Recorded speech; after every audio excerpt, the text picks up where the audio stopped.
Hello friends, we के classes में आप सभी का एक बार पुनः स्वागत है। फ्रेंड्स, आज हम रीट लेवल 2 के बाल विकास एवं शिक्षा शास्त्र से संबंधित मॉडल टेस्ट नंबर 8 पर अध्ययन करेंगे। इससे पहले हमने 7 वीडियो कंप्लीट कर लिए हैं। अगर आपने नहीं देखे हैं तो डिस्क्रिप्शन में उनका लिंक मिल जाएगा, आप वहां से देख सकते हो। तो फ्रेंड्स, ये क्वेश्चंस बहुत इंपॉर्टेंट क्वेश्चंस है एग्ज़ाम के लिए। तो चलो वीडियो स्टार्ट करते हैं। अगर वीडियो आपको अच्छा लगे तो वीडियो को लाइक और शेयर ज़रूर करना। आज का हमारा पहला क्वेश्चन है, विकास प्रारंभ होता है। विकास प्रारंभ होता है, ऑप्शन है गर्भावस्था में, शिशुअवस्था में, बाल्यावस्था में, किशोरावस्था में। तो फ्रेंड्स, इसका राइट आंसर आपको चूज करना है। तो इसका राइट आंसर हो जाएगा ऑप्शन नंबर 1, गर्भावस्था से। गर्भावस्था में ही विकास प्रारंभ हो जाता है। एक हमारा राइट आंसर हो जाएगा। नेक्स्ट क्वेश्चन, क्वेश्चन नंबर 2, निम्न में से किस घटना की ओर बालक सर्वप्रथम आकर्षित होना प्रारंभ करता है? निम्न में से किस घटना की ओर बालक सर्वप्रथम आकर्षित होना प्रारंभ करता है? तो ऑप्शन है ध्वनि, माँ, भोजन, प्रकाश। तो फ्रेंड्स, इसका राइट आंसर हो जाएगा ऑप्शन नंबर डी, प्रकाश। जब छोटा बालक होता है वो उसका ध्यान है वो सबसे पहले प्रकाश की तरफ जाता है, तो प्रकाश को आकर्षित होना प्रारंभ होता है। तो 4 इसका राइट आंसर हो जाएगा। नेक्स्ट क्वेश्चन, क्वेश्चन नंबर 3, इनमें से कौन सा बाल विकास का एक सिद्धांत है? इनमें से एक बाल विकास का सिद्धांत है वो बताना है। ऑप्शन है विकास परिपक्वता अनुभव के बीच अन्य क्रिया की वजह से गठित होता है। अनुभव विकास का एकमात्र निर्धारक है। विकास प्रॉब्लम तथा दंड के द्वारा सुनिश्चित किया जाता है। विकास प्रत्येक बच्चे की गति का सही ढंग से अनुमान लगा सकता है। तो फ्रेंड्स, इसमें बाल विकास का सिद्धांत है, तो इसका राइट आंसर हो जाएगा ऑप्शन नंबर ए, विकास परिपक्वता अनुभव के बीच अन्य क्रिया की वजह से घटित होता है। एक इसका राइट आंसर हो जाएगा। नेक्स्ट क्वेश्चन नंबर 4, बालक में सर्वप्रथम भय, क्रोध तथा प्रेम के संवेग विकसित होते हैं। यह कथन किसका है? बहुत अच्छा क्वेश्चन है कि बालक में सर्वप्रथम भय, क्रोध तथा प्रेम के संवेग विकसित होते हैं। यह कथन किसका है? ऑप्शन है स्किनर, वॉटसन, गेट्स, हरलॉक। तो फ्रेंड्स, इसका राइट आंसर हो जाएगा ऑप्शन नंबर बी, वाटसन। ये वाटसन का कथन है। नेक्स्ट क्वेश्चन, क्वेश्चन नंबर 5, 6 से 10 वर्ष के बाहर के बालकों की विशेषता है। 6 से 10 वर्ष के बाहर के बालकों की विशेषता है। ऑप्शन है सीखने के लिए शिक्षकों पर निर्भर होते हैं, बालक शिक्षकों से ज्ञान प्राप्त करते हैं, बालक सीखने में रुचि नहीं रखते हैं, बालक स्वाभाविक एवं सक्रिय अधिगम करता होते हैं। तो फ्रेंड्स, इसका राइट आंसर हो जाएगा ऑप्शन नंबर डी, बालक स्वाभाविक एवं सक्रिय अधिगम करता होते हैं। 4 इसका राइट आंसर हो जाएगा। नेक्स्ट क्वेश्चन, क्वेश्चन नंबर 6, प्रथम बाल निर्देशन केंद्र किसके द्वारा खोला गया? बहुत ही इंपॉर्टेंट क्वेश्चन है कि प्रथम बाल निर्देशन केंद्र है वो किसके द्वारा खोला गया? ऑप्शन है प्लेटो, विलियम हिली, डार्विन, रूसो। तो फ्रेंड्स, इसका राइट आंसर हो जाएगा ऑप्शन नंबर बी, विलियम हिली। विलियम हिली के द्वारा प्रथम बाल निर्देशन केंद्र खोला गया। 2 इसका राइट आंसर हो जाएगा। नेक्स्ट क्वेश्चन, क्वेश्चन नंबर 7, किशोरावस्था में चरित्र निर्माण प्रक्रिया से जो अवस्था संबंधित है वह निम्न में से है। किशोरावस्था में चरित्र निर्माण प्रक्रिया से जो अवस्था संबंधित है वह निम्न में से है। तो ऑप्शंस है परंपराओं को धारण करने की अवस्था, आधारहीन आत्मचेतन अवस्था, आधारयुक्त आत्मचेतन अवस्था या स्व केंद्रित अवस्था। तो फ्रेंड्स, 7 का राइट आंसर हो जाएगा ऑप्शन नंबर बी, आधारहीन आत्मचेतन अवस्था। 2 इसका राइट आंसर हो जाएगा। नेक्स्ट क्वेश्चन, क्वेश्चन नंबर 8, कार्यात्मक प्रतिबद्धता सिद्धांत प्रक्रिया में मुख्य कारक कौन सा है? बहुत अच्छा क्वेश्चन है। कार्यात्मक प्रतिबद्धता सिद्धांत प्रक्रिया में मुख्य कारक कौन सा, ये बताना है। तो फ्रेंड्स, इसका राइट आंसर हो जाएगा, ऑप्शन है आकृतिकरण, स्वतः पूर्ति, पुनर्बलन, अभिप्रेरणा। तो इसका राइट आंसर हो जाएगा ऑप्शन नंबर सी, पुनर्बलन। 3 इसका राइट आंसर हो जाएगा। नेक्स्ट क्वेश्चन, क्वेश्चन नंबर 9, निम्न में से कौन सीखने के सही उत्तर हैं? निम्न में से कौन सीखने के सही उत्तर हैं? तो ये क्वेश्चन भी एग्जाम्स में पहले पूछा गया है। तो ऑप्शन से तथ्य, ज्ञान प्राप्त करना, सूचना, बोध और प्रज्ञान। ये बोध और प्रज्ञान यहाँ अलग अलग हैं। तथ्य, सूचना, बोध, ज्ञान प्राप्त करना और प्रज्ञान। तथ्य, सूचना, ज्ञान प्राप्त करना, बोध और प्रज्ञान। तथ्य, बोध, सूचना, ज्ञान प्राप्त करना और प्रज्ञान। तो इसका सही क्रम क्या हो जाएगा वो भी देखना है। तो इसका राइट आंसर हो जाएगा ऑप्शन नंबर 3, तथ्य, फिर सूचना, फिर ज्ञान प्राप्त करना, फिर बोध, फिर प्रज्ञान आता है। 3 इसका राइट आंसर हो जाएगा। Next question number 10, Albert Bandura द्वारा निर्मित दिए गए अधिगम सिद्धांतों को डैश से भी जाना जाता है। तो अल्बर्ट बंडूरा द्वारा दिए गए अधिगम सिद्धांतों को डैश से नाम भी जाना जाता है। तो फ्रेंड्स इसका ऑप्शन है चिन्ह अधिगम सिद्धांत, अंतर्दृष्टि अधिगम सिद्धांत, मौखिक अधिगम सिद्धांत, अवलोकनात्मक अधिगम सिद्धांत। तो इसका राइट आंसर हो जाएगा ऑप्शन नंबर डी, अवलोकनात्मक अधिगम सिद्धांत। अल्बर्ट बंडूरा द्वारा दिए गए अधिगम सिद्धांतों को अवलोकनात्मक अधिगम सिद्धांत से भी जाना जाता है। 4 इसका राइट आंसर हो जाएगा। नेक्स्ट क्वेश्चन नंबर 11, थार्नडाइक के प्रभाव का नियम का शैक्षणिक महत्व नहीं है। बहुत ही अच्छा क्वेश्चन है कि थार्नडाइक के प्रभाव का नियम है, उसका शैक्षणिक महत्व कौन सा नहीं है ये जानना है। तो ऑप्शन से सूचियों में वृद्धि, संवेग पर नियंत्रण, अपराधी बालकों का उपचार या स्मरण शक्ति में कमी। तो फ्रेंड्स इसका राइट आंसर हो जाएगा ऑप्शन नंबर 4, स्मरण शक्ति में कमी। बाकी इसका सूचियों में वृद्धि, संवेग पर नियंत्रण, अपराधी बालकों का उपचार, ये तीनों तो प्रभाव का नियम का शैक्षणिक महत्व है। स्मरण शक्ति में कमी यह इसका महत्व नहीं है। तो नेक्स्ट क्वेश्चन नंबर 12, एक बच्चे को लाल गुलाब का कांटा चुभ गया जिससे उसे काफ़ी चोट पहुंची। आगे चलकर वह लाल पोशाक या लाल किसी भी चीज़ को देख डरने लगा। यह उदाहरण है। बहुत ही अच्छा क्वेश्चन है। तो एक बच्चा है, वो लाल गुलाब का कांटा उसको चुभ गया है, उसे काफ़ी चोट भी आई है। तो वह आगे चलकर जो लाल रंग की पोशाक है या लाल रंग का कलर है या लाल रंग की किसी भी चीज़ है उसको देखने के बाद वह डरने लगता है। तो यह उदाहरण किसका है? तो ऑप्शन है उद्दीपन सामान्यीकरण, अनुक्रिया सामान्यीकरण, उद्दीपन अनुक्रिया दोनों सामान्यीकरण, या न तो उद्दीपक सामान्यीकरण न ही अनुक्रिया सामान्यीकरण। तो फ्रेंड्स इसका राइट आंसर हो जाएगा ऑप्शन नंबर ए, उद्दीपन सामान्यीकरण का यह उदाहरण है। उद्दीपन सामान्यीकरण का एक इसका राइट आंसर हो जाएगा।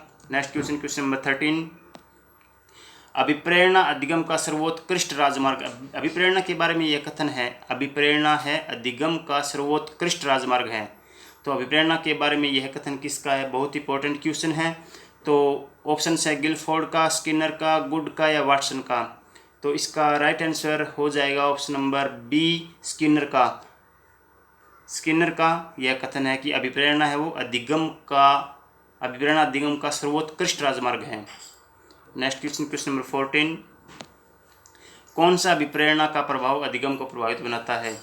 कौन सा अभिप्रेरणा का प्रभाव अधिगम को प्रभावित बनाता है? ऑप्शन है सभी प्रेरक हमारे व्यवहार को निर्देशित करते हैं, विद्यार्थियों के सीखने में गुणात्मक बढ़ाती है, छात्रों के सीखने की गति तीव्र होती है, या ये सभी। तो फ्रेंड्स इसका राइट आंसर हो जाएगा ऑप्शन नंबर 4, ये सभी। इसमें ये सभी आते हैं कि सभी प्रेरक हमारे व्यवहार को निर्देशित करते हैं, विद्यार्थियों के सीखने में गुणात्मक बढ़ाती है और छात्रों के सीखने की गति तीव्र होती है। तो इसमें ऑप्शन नंबर 4 हमारा राइट आंसर हो जाएगा। नेक्स्ट क्वेश्चन नंबर 15, एक छात्र बोर्ड परीक्षा के लिए कठिन परिश्रम कर रहा है। उसके पिता ने उसे अच्छे अंक आने पर मोटरसाइकिल देने का वादा किया है। इसका अर्थ है, बहुत ही अच्छा क्वेश्चन है कि एक छात्र है वो परीक्षा के लिए कठिन परिश्रम कर रहा है, उसके पिता ने अच्छे अंक आने पर उसे मोटरसाइकिल देने का वादा किया है। तो इसका अर्थ है कि ऑप्शन है आंतरिक प्रेरणा, बाह्य प्रेरणा, गणितीय प्रेरणा या आंतरिक तथा बाह्य प्रेरणा। तो फ्रेंड्स इसका राइट आंसर हो जाएगा ऑप्शन नंबर बी, बाह्य प्रेरणा। 2 इसका राइट आंसर हो जाएगा। नेक्स्ट क्वेश्चन नंबर 16, व्यक्तिगत विभिन्नता का सर्वप्रथम अध्ययन किसने किया? बहुत ही इंपॉर्टेंट क्वेश्चन है कि व्यक्तिगत विभिन्नता का सर्वप्रथम अध्ययन किसने किया? ऑप्शन है गिलफोर्ड, बिने, वाटसन, गाल्टन। तो फ्रेंड्स इसका राइट आंसर हो जाएगा ऑप्शन नंबर डी, गाल्टन। व्यक्तिगत विभिन्नता का सर्वप्रथम अध्ययन करने वाले मनोवैज्ञानिक थे गाल्टन। कब किया था ये अध्ययन? ये किया था 1879 में। नेक्स्ट क्वेश्चन नंबर 70, निम्नलिखित में से कौन सी विशेषता बालकों के संवेगों की विशेषता है? निम्न में से कौन सी विशेषता है जो बालकों के संवेगों की विशेषता है? ऑप्शन है ये क्षणिक होते हैं, ये तीव्र नहीं होते, ये व्यवहार में परिलक्षित नहीं होते, ये लंबे समय तक रहते हैं। तो फ्रेंड्स इसका राइट आंसर हो जाएगा ऑप्शन नंबर ए, ये क्षणिक होते हैं। कि जो बालकों के संवेग होते हैं वो क्षणिक होते हैं, मतलब अकस्मात या कभी भी हो सकते हैं, ये जो बहुत ही क्षणिक होते हैं। द नेक्स्ट क्वेश्चन नंबर 18, व्यक्तिगत भिन्नता का ज्ञान अध्यापक को मदद करता है। व्यक्तिगत भिन्नता का ज्ञान है वो अध्यापक को मदद करता है। कैसे? कक्षा में अनुशासन बनाए रखने में, छात्रों के गृह कार्य के मूल्यांकन में, शिक्षण अधिगम क्रियाओं की योजना बनाने में, या कक्षा में आवश्यक व्यवस्था बनाए रखने में। तो व्यक्तिगत भिन्नता का ज्ञान अध्यापक को मदद करता है। इसका राइट आंसर हो जाएगा ऑप्शन नंबर सी, शिक्षण अधिगम के क्रियाओं की योजना बनाने में। 3 इसका राइट आंसर हो जाएगा। नेक्स्ट क्वेश्चन नंबर 19, वातावरण के साथ सामान्य एवं स्थायी समायोजन ही व्यक्तित्व है। वातावरण के साथ सामान्य एवं स्थायी समायोजन ही व्यक्तित्व है, यह परिभाषा किसने दी है? ऑप्शन है गिलफोर्ड, वाटसन, आलपोर्ट, बोरिंग। तो फ्रेंड्स इसका राइट आंसर हो जाएगा ऑप्शन नंबर 4, यह परिभाषा दी है बोरिंग ने। बोरिंग ने पाया कि वातावरण के साथ सामान्य और स्थायी समायोजन ही व्यक्तित्व है। नेक्स्ट क्वेश्चन नंबर 20, व्यक्तित्व के निर्माण का महत्वपूर्ण साधन है। व्यक्तित्व के निर्माण का महत्वपूर्ण साधन क्या है? ऑप्शन है भाव, संवेग, अनुकरण या सहयोग। तो इसका राइट आंसर हो जाएगा ऑप्शन नंबर सी, अनुकरण। 3 इसका राइट आंसर हो जाएगा कि व्यक्तित्व के निर्माण का महत्वपूर्ण साधन है वो है अनुकरण। नेक्स्ट क्वेश्चन नंबर 21, निम्नलिखित में से कौन सा व्यक्तित्व आंगन की प्रक्षेपण विधि से संबंधित है?